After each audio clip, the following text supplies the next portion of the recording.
Millionaire helps the pregnant black woman who was evicted. 20 Minutes discovers the truth that. In this heartwarming story, join us as we delve into the journey of a compassionate millionaire who steps forward to help a pregnant black woman facing eviction. When he learns about her dire situation, he feels a deep urge to make a difference in her life. Little did anyone know, his simple act of kindness would unravel a series of unexpected truths and emotional revelations. It was a cold, rainy morning in Chicago when Amara Ellis stood on the sidewalk, clutching her pregnant belly, watching as officers carried the last of her belongings onto the street. Alone, desperate, and with nowhere to go, she thought her world had truly fallen apart. But fate has a strange way of working. Across the street, a man in a tailored suit stopped in his tracks. He didn't know why he felt compelled to cross that street, but that single decision would change both their lives forever. The shrill wail of a siren cut through the air, its sound reverberating off the damp, gray buildings of a drizzly Chicago morning. Amara Ellis stood frozen on the sidewalk, her arms wrapped protectively around her protruding belly. The rain fell in fine sheets, soaking through her worn coat, but she barely noticed. Her brown eyes, glistening with unshed tears, remained fixed on the small apartment she'd called home for 5 years.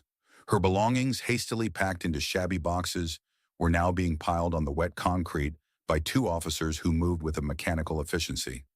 "Please," Amara begged, her voice trembling, the drizzle masking the tears streaming down her face. "Just a few more weeks. I'll have the money. My baby. He's due any day now." One of the officers, a middle-aged man with a gruff demeanor, hesitated, his hand briefly twitching as if to reach out, but he didn't. "I'm sorry, ma'am," he said, his tone devoid of malice but firm. "We've got our orders." Amara's knees threatened to give way. A gust of wind whipped through the street, carrying away the last remnants of her pride. She felt like the rain itself, a constant fall, unnoticed and unrelenting. Alone and pregnant, with no family to turn to, she was trapped in a nightmare of her own making. The weight of the past few months, job rejections, mounting debts, and the suffocating realization that the father of her child would never return, crushed her. As the officers continued their grim task, Amara's gaze dropped to her swollen belly. "I'm so sorry," she whispered, her voice cracking. "I don't know how I'm going to do this." On the opposite side of the street, Nathan Pierce briskly strode down the wet pavement, an umbrella shielding him from the rain.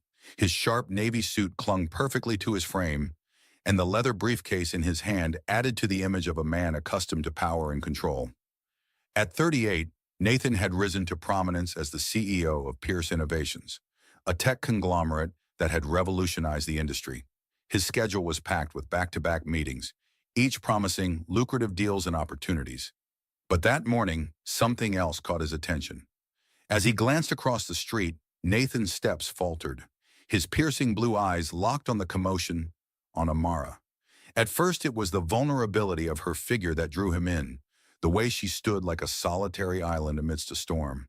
Her arms wrapped around her belly with a kind of fierceness that tugged at something buried deep within him. Then he saw her face, a blend of desperation and defiance, of a woman fighting a losing battle against an unforgiving world. His instincts told him to move on. He had a meeting with investors that couldn't be delayed, but his feet wouldn't listen.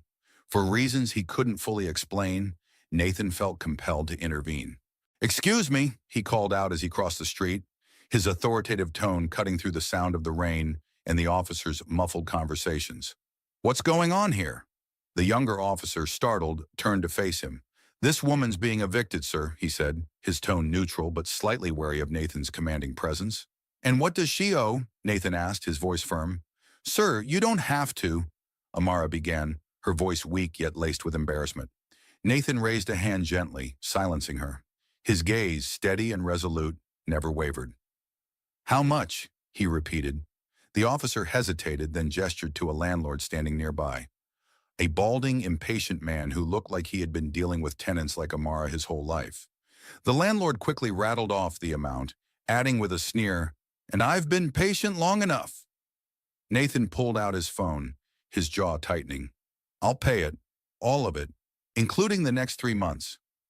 Gasps rippled through the small crowd that had gathered. The landlord, stunned, quickly agreed, while Amara could only stare at Nathan in disbelief.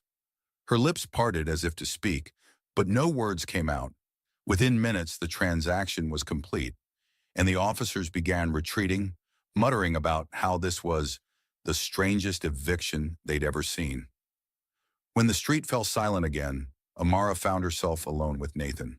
The rain had slowed to a drizzle, and for the first time that morning, the tension in her chest loosened slightly. I I don't know what to say, she stammered, her voice trembling with gratitude and lingering disbelief. Nathan's serious expression softened as he offered a small smile. There's no need to thank me. Everyone needs help sometimes. But why? She asked, her brow furrowing. You don't even know me. Nathan hesitated. How could he explain the inexplicable pull he felt toward her? Let's just say I know what it's like to feel like the world's against you, he said finally, his tone tinged with melancholy. And I'd like to help, if you'll let me. Amara studied him carefully, searching his face for ulterior motives. She found none. Instead, she saw a man who carried his own burdens, though his tailored suit and polished demeanor masked them well. Amara Ellis, she said, offering her hand, a gesture both cautious and grateful. Nathan Pierce, he replied, shaking her hand. The moment their hands touched, a flicker of recognition crossed his face. Ellis, he murmured almost to himself. That name, it sounds familiar. Are you from Chicago originally? No, Amara said with a faint smile, shaking her head. I grew up in a small town in southern Illinois. I came here to start over. Nathan nodded, though a shadow passed over his features. Something about her stirred a distant memory he couldn't quite place, but he quickly pushed it aside. Well, Amara, he said, his tone shifting to one of gentle encouragement. Starting over isn't easy, but maybe this can be your first step. As the rain subsided and the city resumed its indifferent hum, Nathan made an impulsive offer. Would you let me buy you a coffee? We could talk about how else I might be able to help. Amara hesitated, her defenses rising instinctively. But there was something about him, a sincerity she couldn't ignore. And for the first time in months, hope flickered in the shadows of her despair. She nodded. Okay, a coffee would be nice. Together they walked toward a small cafe, unaware that this moment, this chance meeting on a rainy Chicago morning, would change their lives forever. The small cafe on the corner was a welcome retreat from the cold, rainy streets of Chicago. The aroma of freshly brewed coffee mixed with the gentle hum of conversation as Nathan and Amara settled at a quiet table in the back. Nathan pulled out a chair for her, his polished manners catching Amara off guard. She hadn't been shown such courtesy in a long time. Thank you, she said softly, lowering herself into the seat and instinctively placing a protective hand on her belly. The simple act seemed to draw Nathan's gaze, a flicker of something unreadable crossing his expression before he looked away. As the server approached, Nathan ordered a cappuccino and looked at Amara. What would you like? Just tea, she replied, her voice still carrying a hint of uncertainty. The server left, and for a moment they sat in silence. The cafe felt warm and safe, but Amara couldn't shake the lingering sense of disbelief. Who was this man, and why had he chosen to intervene in her life? So, Amara, Nathan began, breaking the silence, tell me about yourself. How did you end up in that situation this morning? Amara hesitated, her fingers tracing the rim of her water glass. Part of her wanted to guard her story, to keep the shame and heartbreak hidden. But there was something about Nathan, his steady gaze, his calm presence, that made her want to trust him. It's a long story, she said, her lips curving into a faint, weary smile. But I guess we have time for the short version.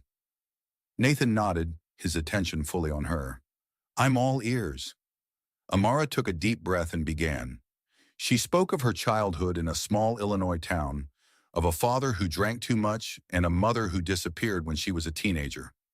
She talked about leaving her hometown in search of something better, only to find herself lost in the chaos of Chicago. Temporary jobs, bad luck, and an unexpected pregnancy had left her barely holding on. When she mentioned the baby's father, her voice faltered. It was just one night, she admitted, lowering her gaze to the table. I don't even know his real name. He disappeared before I could tell him. Nathan's jaw tightened imperceptibly, but he kept his voice even. You've been through a lot, he said gently, and you've been handling it on your own. That's no small feat. Amara shrugged, though her eyes glistened with emotion. What choice do I have? I have to keep going. For him. She placed her hand over her belly again, and Nathan's gaze followed the motion. A brief flicker of recognition stirred in his chest, but he pushed it aside. This was about helping her, not about dissecting his own feelings. Well, Nathan said, his voice resolute, you're not alone anymore. At least not if you don't want to be. The rain had stopped by the time they left the cafe. The afternoon sun peeked through the clouds, casting a soft light over the city streets. Amara felt lighter than she had in months, though the uncertainty of her future still loomed large. Nathan walked beside her, his long strides effortlessly matching her slower pace. Amara, he began, his tone thoughtful, I meant what I said earlier. I want to help you, not just with your rent, but with rebuilding your life. She stopped, turning to face him. Why? Why would you do that for someone you just met? Nathan hesitated, his hands sliding into his coat pockets. Because I know what it's like to feel like the ground has been pulled out from under you, he admitted. And because I just have a feeling you're worth helping. Amara searched his face, her heart tugged by the sincerity in his voice. She wanted to believe him, but trust didn't come easily. And how exactly would you help? She asked cautiously. For starters, Nathan said, I can offer you a job. My company's always looking for administrative assistants. It's nothing glamorous, but it's steady work and good pay. Amara's eyes widened. A job? Just like that? Nathan chuckled softly. Well, you'd have to fill out an application like everyone else. But let's just say I'd make sure it lands on the right desk. The corner of her mouth twitched, almost a smile. I don't know what to say. I'm not sure I'd even be good at it. I've never worked in an office before. You'd learn, Nathan said confidently. And you'd have support. You've already proven you're resilient, Amara. That's half the battle. She looked at him for a long moment, weighing her options.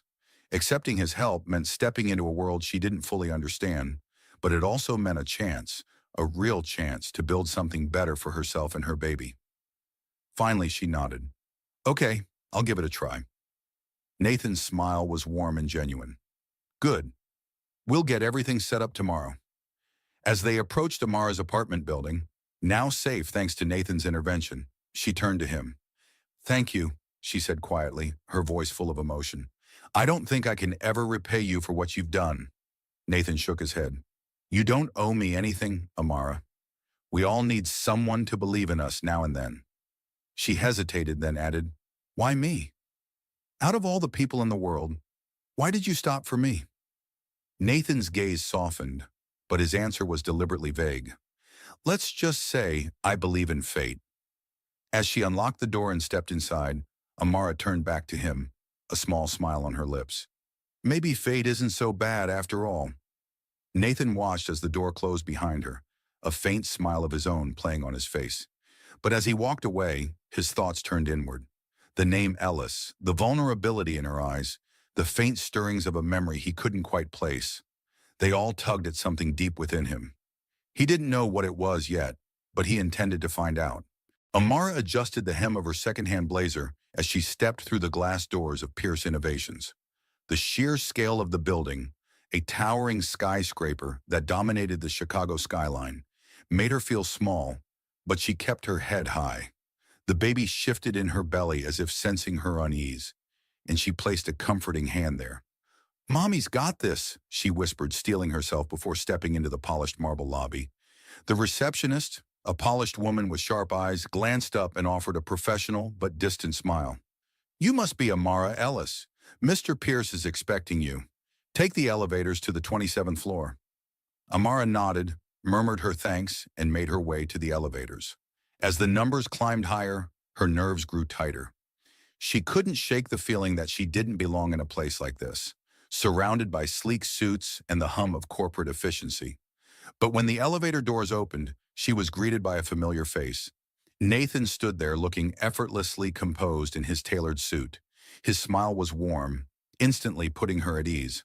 Good morning, he said, stepping aside to let her out. Welcome to your first day. Morning, Amara replied, her voice tinged with nervousness. I'm not sure I'm cut out for this. Nathan chuckled, his tone reassuring. You'll be fine. I'll show you to your desk. As they walked through the bustling office, whispers followed them. Employees stole glances, curious about the visibly pregnant newcomer, escorted by the CEO himself. Amara tried to ignore the stares, focusing on Nathan's steady presence. He introduced her to her new supervisor, Olivia Harper, a sharp yet kind woman in her late 30s. Olivia welcomed Amara with genuine warmth and showed her the ropes. By midday, Amara felt more confident. The work was straightforward, and Olivia proved to be a patient mentor. Still, the lingering whispers around the office reminded her of how out of place she felt. That evening, Nathan sat in his expansive office, staring at a photograph he had unearthed from a stack of old event materials. His heart pounded as he studied it. The picture was from the Pierce Innovations product launch party months ago, a night he had all but forgotten. Yet there she was, standing beside him, laughing at something someone had said, her eyes sparkling with the kind of carefree joy he hadn't seen in her since they met again. Amara. It all came rushing back. The flashes of that evening, the wine, the fleeting connection with a stranger whose name he hadn't caught. Nathan leaned back in his chair, his mind racing. Could it really be her? Could he have been so blind not to recognize her immediately? The coincidence was too glaring to ignore. He had to know the truth. The next morning, Amara was sorting files at her desk when Nathan approached. His expression was calm but intense, a mix of curiosity and apprehension. Amara, he said softly, can we talk for a moment? Amara blinked, startled by the sudden request. Of course, she replied, standing up and following him to his office. The walk felt interminable, her mind racing with possibilities. When they were seated, Nathan pulled out the photograph and placed it on the desk between them. Do you remember this night? He asked, his voice careful, measured. Amara froze. Her eyes fell on the photo, and memories came rushing back, blurry and fragmented but undeniable. The party, the laughter, the man with piercing blue eyes who had offered her a moment of solace in an otherwise lonely life. She swallowed hard, her voice barely above a whisper. I remember bits and pieces. It was a long night. Nathan leaned forward, his gaze searching hers. Amara, I need to ask you something, and I need you to be honest with me. Could I be the father of your child? The room seemed to shrink around her. Her breath caught in her throat as the weight of his question sank in. She looked away, her mind racing, but the answer was clear. She nodded slowly, her voice trembling. It's possible. I didn't know your name that night, and I never thought I'd see you again. Nathan exhaled sharply, running a hand through his hair. He stood and paced the room, processing the revelation. I don't remember much from that night either, he admitted, his voice tinged with regret.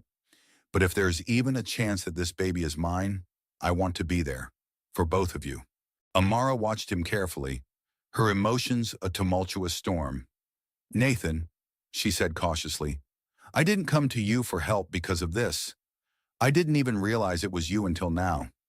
I know, he said, stopping to face her, and I believe you, but this changes everything. You're not in this alone anymore. The rest of the day passed in a blur. Amara couldn't focus, her mind consumed by the implications of what had happened. Meanwhile, Nathan wrestled with his own emotions. His life, so meticulously planned and controlled, was now entangled with hers in ways he hadn't anticipated. That evening, Nathan called Amara to meet him at a nearby park. She hesitated but agreed, sensing the importance of the conversation. The autumn air was crisp, the leaves crunching beneath their feet as they walked. Nathan finally broke the silence. Amara, I don't know what the future holds, but I know I want to be part of your life and the baby's life. If you'll let me. Amara stopped, looking at him with a mixture of gratitude and apprehension. I don't know what to say, she admitted. This is all happening so fast. Nathan took a deep breath, his blue eyes earnest. Then let's take it one step at a time. No expectations, no pressure, just let me be here for you. For the first time in years, Amara felt a flicker of hope. She nodded, a tentative smile forming on her lips. Okay, one step at a time. As they stood beneath the glow of a street lamp, the weight of their shared revelation lingered between them, heavy yet full of possibility. Neither of them could predict what lay ahead, but for the first time, they weren't facing it alone. The days following Nathan's revelation were tense and filled with an undercurrent of unease. Amara continued working at Pierce Innovations, but the office buzzed with whispers. Her sudden hiring and visible connection to Nathan had already sparked speculation, but now the rumors took a sharper edge. Words like favoritism and scandal floated through the air like venomous arrows, though no one dared say them to her face. Amara felt the weight of the scrutiny, her steps slower as she navigated the sleek office halls. Every stolen glance and muffled conversation chipped away at her fragile confidence. Even Olivia, her supportive supervisor, seemed more cautious, her words carefully measured. One afternoon, while filing reports in the break room, she overheard two colleagues talking. "Did you hear? She's pregnant with his baby. That's why she got the job," one whispered. "She must be playing the long game," the other sneered. "Women like her know how to get ahead." Amara's chest tightened, her hands trembling as she gripped the folder in her hands. She wanted to confront them, to scream that they didn't know her story, but the fear of drawing more attention held her back. Instead, she returned to her desk, swallowing her pride and forcing herself to focus. That evening, Nathan found her still working late, her posture tense and her expression weary. "Amara," he said softly, his concern evident, "you've been here all day. Is everything okay?" She hesitated, then met his gaze, her vulnerability laid bare. "People are talking about me, about us. They think I don't deserve to be here."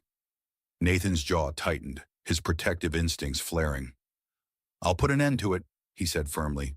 "No," Amara interjected, her voice steady but tinged with exhaustion. "That will only make it worse. I need to prove them wrong. Let me handle it."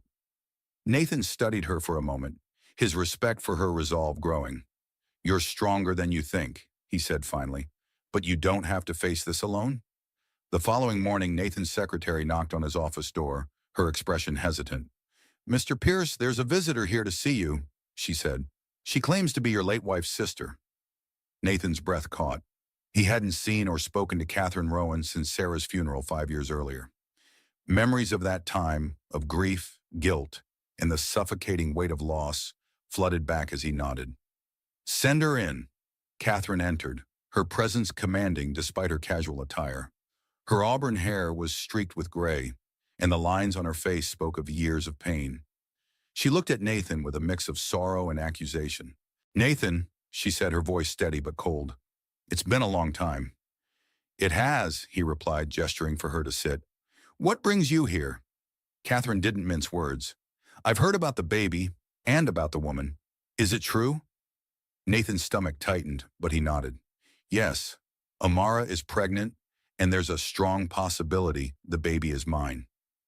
Catherine's lips pressed into a thin line. "Do you even think about Sarah anymore? About what you lost?" The question hit him like a blow, but he steadied himself.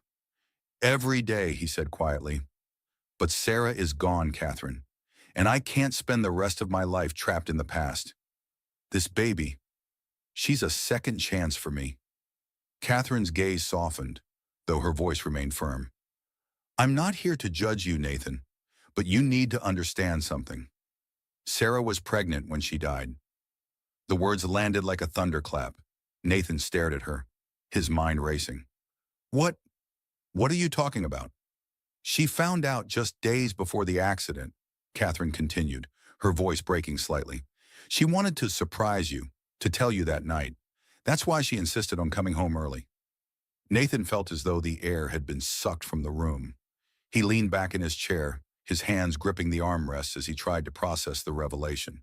The weight of his guilt, already immense, now threatened to crush him completely. "Why didn't you tell me before?" he managed to choke out. "Because I didn't think you could handle it," Catherine said. "But now, seeing you move on, I needed you to know. Sarah deserves to be remembered." Nathan nodded slowly, his heart heavy with grief and regret. "She will be," he promised, "always." That evening, Nathan visited Amara at her apartment. She welcomed him in, though she immediately sensed the tension in his demeanor. "What's wrong?" she asked, her voice filled with concern.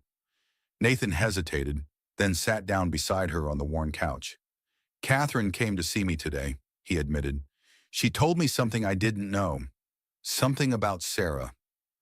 Amara listened intently as Nathan recounted Catherine's revelation. Her heart ached for him, for the layers of grief he carried so quietly. When he finished, she placed a comforting hand on his. "Nathan, I can't imagine how hard this must be for you, but you can't let it define your future." Nathan looked at her, his blue eyes filled with gratitude. "You're right," he said, "and I want you to know that no matter what happens, I'm here. For you and the baby." Amara smiled softly, her trust in him deepening. "I believe you." As they sat together, the unspoken bond between them grew stronger, but the challenges ahead loomed larger. The ghosts of Nathan's past and the scrutiny of their present threatened to unravel everything they were building. A few nights later, Amara was organizing baby clothes when she felt a sharp but not unpleasant sensation in her belly. She gasped, her hands instinctively pressing against her stomach. Nathan, who was helping assemble a crib, looked up. "What is it? Are you okay?" She smiled, her eyes wide with wonder. "The baby, she kicked." Nathan immediately crossed the room and knelt beside her, his hands hovering uncertainly until Amara guided them to the right spot. A moment later he felt it, a tiny, powerful movement beneath his palm. His eyes filled with awe. "She's really there," he whispered. "It's incredible." Amara's gaze softened, her fears momentarily forgotten. She knows her dad is close. Nathan looked at her, his heart swelling with a mixture of emotions. "Amara," he said softly, "thank you for letting me be part of this." "You don't have to thank me," she replied. "You've already done so much." As they shared the intimate moment, they both felt a renewed sense of purpose. The road ahead would be difficult, but for the first time, they believed they could face it together. A week after Catherine's visit, she showed up at Nathan's apartment unannounced. Her demeanor was calmer this time, her eyes less accusatory. Amara was there too, sitting on the living room couch with her feet propped up and a glass of water in her hand. When Catherine entered, her eyes briefly flickered to Amara's swollen belly before she turned to Nathan. "I brought something," Catherine said, setting a small, weathered box on the coffee table. "These were Sarah's. I thought maybe they could help you understand why I came to see you." Amara watched silently as Nathan opened the box, revealing a collection of photographs, letters, and trinkets. One picture in particular caught his eye. A young, beaming Sarah holding what looked like a baby blanket. "She made that blanket," Catherine said quietly. "She was so excited about the baby." Nathan's throat tightened. He traced the edges of the photograph with his fingertips, his emotions raw. Amara, sensing his distress, reached out and placed a reassuring hand on his arm. Catherine cleared her throat, her voice softer now. "I came here angry, Nathan, but seeing you and hearing how much you care about this baby, I think Sarah would have wanted this. For you to move forward." Nathan looked up, his gratitude unspoken but evident in his expression. "Thank you," he said simply. Amara broke the silence. "Catherine, would you like to stay for dinner? I think we could all use a little more time to talk." Catherine hesitated but nodded. "I'd like that." While the bonds between Nathan, Amara, and Catherine grew stronger, the pressure at Pierce Innovations reached a boiling point. Rumors about Nathan's personal life continued to spread, and whispers of impropriety began reaching the boardroom. One afternoon, Nathan was summoned to a meeting with the company's board of directors. The tension in the room was palpable as the chairman, a stern man named Gerald Winslow, addressed him. "Nathan, we've received concerns about your recent decisions," Gerald began. "The hiring of Ms. Ellis, your public association with her, and the potential scandal involving her pregnancy have raised questions about your judgment." Nathan's jaw tightened. "Amara's hiring was based on her potential and resilience, not favoritism," he replied firmly. "And my personal life is just that, personal." Gerald leaned back in his chair, his gaze calculating. Be that as it may, the perception of impropriety can be just as damaging as the reality. We're recommending you take a temporary leave of absence to protect the company's image. The words hit Nathan like a blow. His company, his legacy, was slipping out of his control. But even as anger bubbled beneath the surface, he knew fighting the board would only escalate the situation. "I'll consider it," he said through gritted teeth, rising from his chair. "But understand this. I won't abandon the people who make this company what it is." That evening, Nathan returned home to find Amara in the nursery, carefully folding tiny clothes into a dresser drawer. Her presence was a balm to his frayed nerves, her calm a stark contrast to the chaos of his day. "Rough day?" she asked, glancing up at him. "You could say that," he replied, sitting on the edge of the crib. "The board wants me to step aside temporarily. They think my personal life is a distraction." Amara frowned, her heart aching for him. "I'm so sorry, Nathan. This is all because of me, isn't it?" He shook his head. Don't blame yourself. The board was just waiting for a reason to push back. But it's made me realize something." "What's that?" she asked, her curiosity piqued. "I think we need to get away from here," he said.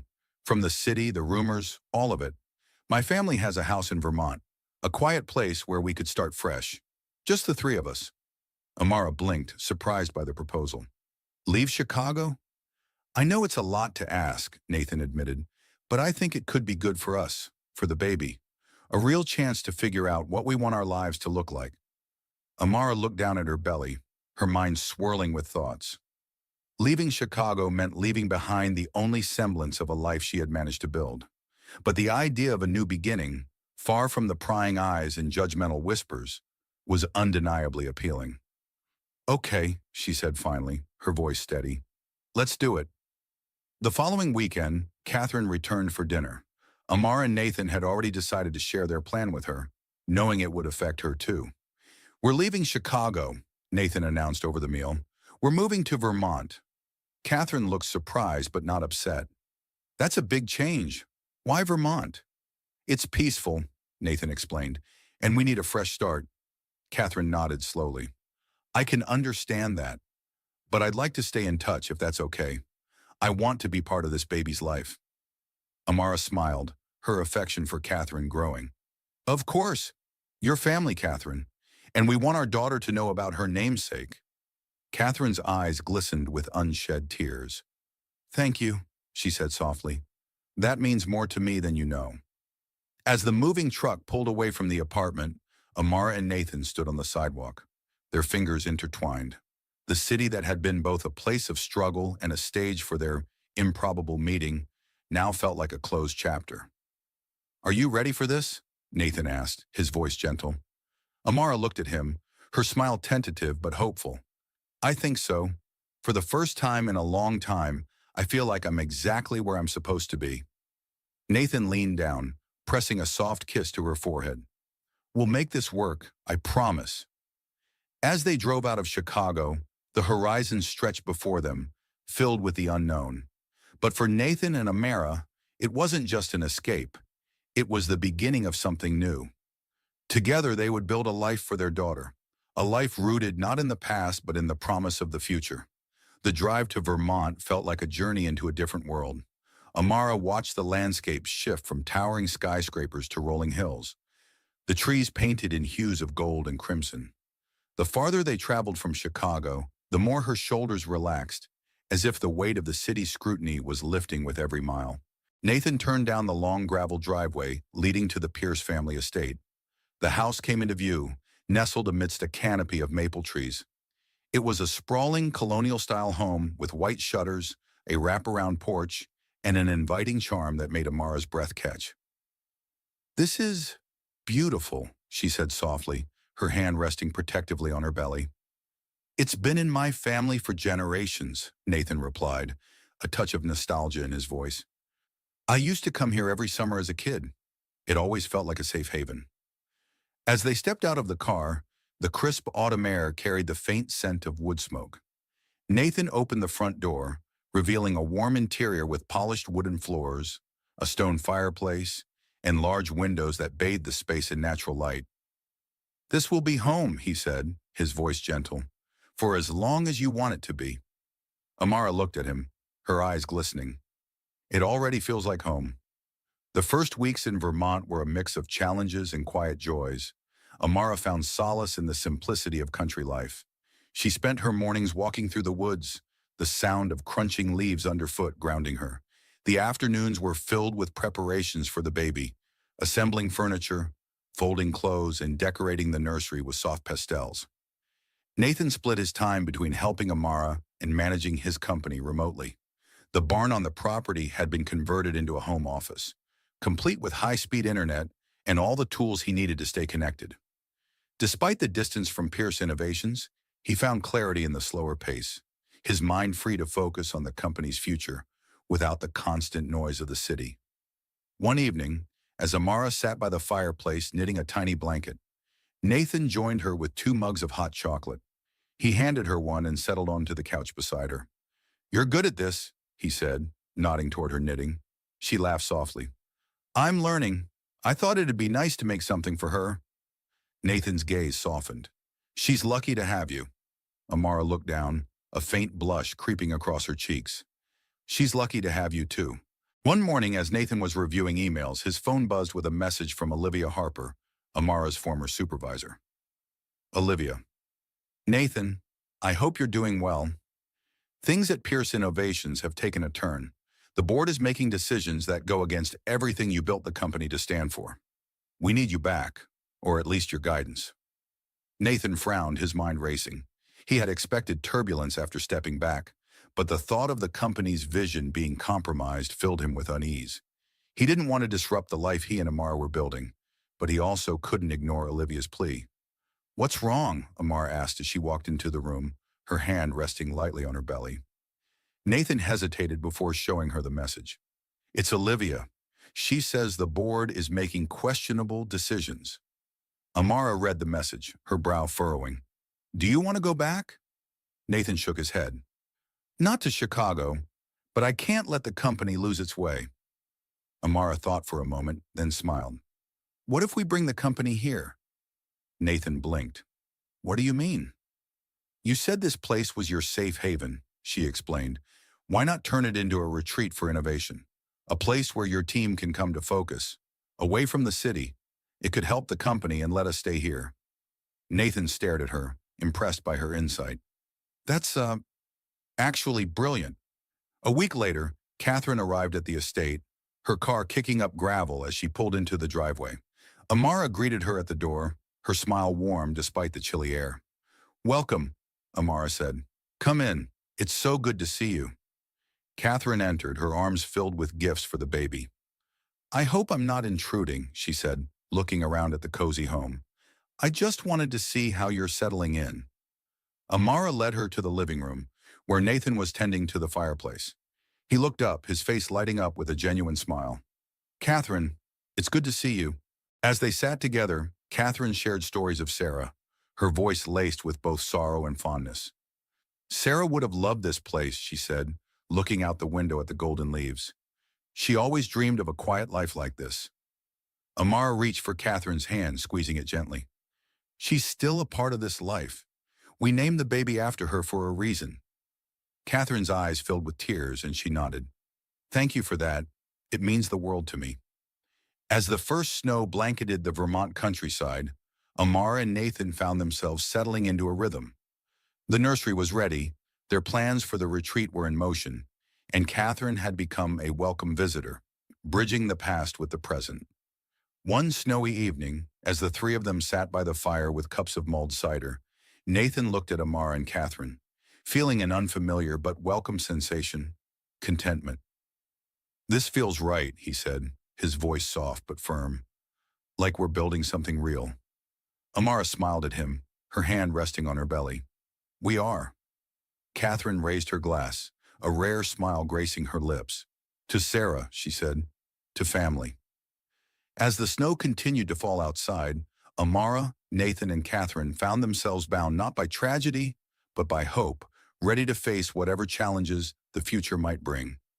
The house in Vermont stood at the end of a winding road, surrounded by acres of lush forest and fields. The sprawling estate, with its ivy-covered stone walls and weathered wooden shutters, exuded a timeless charm. Amara stepped out of the car, cradling her belly as she took in the fresh mountain air.